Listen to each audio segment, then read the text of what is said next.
Hey, I'm mic'd up and psyched up to bring you guys your January 2023 market stats. This is As the Market Turns with Melanie Hunt of the Hunt Home Team. So today I am spilling the tea on the January stats and what we are feeling in this early spring market. Now, if you are a possible seller in 2023, you're gonna wanna stick around because I'm gonna tell you the secret to even getting multiple offers in a down market. Let's get right into it. We're a month into 2023. We're starting to feel the market move a little bit more. Buyers have come back into the market as rates have dropped from 7s down into the low 6s and high 5s. We are seeing a big resurgence of buyers activity going on. Not only have they just started making all of their New Year's resolutions and potentially buying a new house in 2023 or making a move is on them, but they're starting to realize a little bit more affordability with prices having settled in a little bit and rates having dropped a little bit. On the flip side, sellers are starting to actually settle into the fact that they're not going to be able to list their house for an ungodly amount of money and list it not looking great and still get multiple offers. So they're getting a little bit more real. Here's the deal.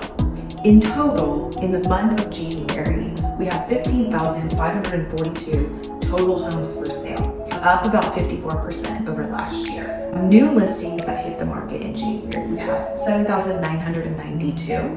That's down about 10% over last year. Pendings, we had 5,240 homes go pending in January. That's down about 35% over last year. And in terms of closed sales that closed out in the month of January in the Metro Atlanta area, we had 3,649, down about 42% over last year. Now, the numbers are just numbers, but what's important to understand is the story that they're telling. And they don't really mean anything when they're not in context with something else. But let me give you this context here. One, the percentages are always important to see, like, okay, is it up or down over last year? What did last year feel like? Were we in some kind of a crazy market? How does that reflect what we're seeing right now? And the deal is, yes, like it's a very different market than what we were seeing last year. However, we're starting to just kind of come back into this normalized market. And what I will say is that what is startling to me, if you look at the history of the last 10, 15 years, the closed sales number, so only having 3,649 units closed in the month of January in the Metro Atlanta area, that is the lowest number of closings that we've seen since 2011. Going back to the history as far as it goes, which I think is like 2010 on the stats metrics that I'm looking at, the only other lower number was like a January of 2010 or 2011, right in that time period. While the market is not very different than the 2011 market, where we don't have months and months and months of inventory on the market, we are seeing a major reduction in the amount of sales that are happening. Now, what does that mean for you as a buyer or seller? Really, it doesn't mean that much. Because you're probably only going to be selling one house or buying one house, likely. But the thing is, while there's less demand of 40%, less buyers are out in the market, maybe even less than that, time will tell, there's also significantly lower amount of people willing to list their home based on the fact that they're sitting with an unprecedented interest rate. And so people are unwilling to give that up and go buy something at a higher price, likely with a higher interest rate. That's kind of where we're at. And I kind of liken it to thinking like, all right, well, if we were in a town of 5,000 people, okay, let's just say for easy math, and we had 4 burger shops in that town. And all those burger shops stayed pretty busy, and they were selling, 500 burgers a day to the 5,000 people that lived in that town. Well, if half the town moved out of that town to a different town, and 3 out of the 4 burger shops shut down, we'd still have 1 burger shop supplying only half the town. What would end up happening is that we would not see a reduction in the demand for that one store's burgers. what we would see is that shop would likely stay in business and do just fine. That's kind of what we're seeing with listings right now, is because there is still so little of them on the market, and the ones that are coming to market, there's even fewer of those that are a slam dunk, perfect condition and price, that those are the rock stars that are getting multiple offers and faring so well right now in the market. So one of the really interesting stats that I like to look at is called shows depending and shows per listing. Now, I can dive really deep into the stats looking at how many showings in a certain area, in a certain price point, etc.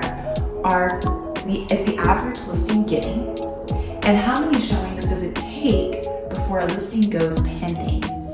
Now, here's the secret that I want to tell you, is the average currently last month for all houses across the metro, the average show per listing, that means the number of buyers that came and looked at that house, not at an open house, but actual scheduled showings with an agent, the average show per listing was 7.5 showings. However, the average showings until the listing went pending was at 18.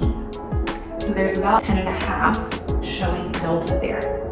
So what's the secret? How do you get your listing to not just have 7 people come through the door, but to have 18 people come through the door in order to get you the offer that you need to get you sold and across the finish line, or at least one offer, possibly more? And that's where we come into play. An expertly crafted marketing plan, pricing plan, and exposure plan. Now, we can help you craft that. So we have a lot of other really great agents. But one thing that I do want to make known is that currently in the Metro Atlanta area, there's 46,000 licensed agents. How many sales did I say occurred last month? 3,649. That means about 43,000 of those agents did not make a sale. Did you know that only the top 10% of real estate agents do about 95% of all of the transactions? Working with an expert who truly is in the market and understands what it takes to be successful is going to make a big difference in whether or not you are successful as a seller or as a buyer. So we would love to be that for you. My last prediction, 2023 is going to be the return to normal. I don't think we're going to see any kind of craziness in terms of prices dramatically dropping. It might be one of the worst years in terms of total number of transactions, but I do not believe that we are going to see a major reduction in values. Atlanta is predicted to be one of the, I think actually the top market in the country. I'm predicted to see about 5% appreciation year over year. But even if we only saw about 2 to 3%, then still not a bad year. A little bit down, but not a bad year. I believe what we're going to see is that interest rates are going to start to come steady back into normal territory in the 5, 6, 7 range. That's historically average normal interest rate. And I think they're going to continue to not be quite as volatile. And the market won't be quite as volatile. We'll see a lot of sellers giving up a little bit of concessions and buyers having to give up a little bit, and kind of, everybody cooperating to get a deal across the table. A little bit of a departure of the complete insanity that was 2022, or the first half of 2022 and 2021. I'll leave you, in summary, with total number of transactions were pretty down last month, the lowest that we've seen since 2011. However, we're not seeing prices drop, and we're not seeing inventory dramatically increase. Has it increased a bit? Yes. The thing is that there is still buyer demand out there, and it is enough because we have fewer listings coming on the market. The buyer demand that's still there is still absorbing it. And so because of that, we likely will not see prices drop dramatically. But because there is less demand, it will become more and more important for sellers to make sure that they are competing properly in the price war and the beauty contest. This was As the Market Turns with Melanie. Make sure you like and subscribe. And I just want to say that you can click into our link in our bio if you think that you want to talk a little bit more about whether or not you are a buyer or a seller this year. Click in. We have a Calendly link on there, and you can set up a discovery call with us. Force no pressure. We also have a buyer seminar coming up and an investing in real estate seminar coming up. Leave me a comment. Let me know what you think about this video. If you agree, disagree, like it, hate it, whatever. Thanks for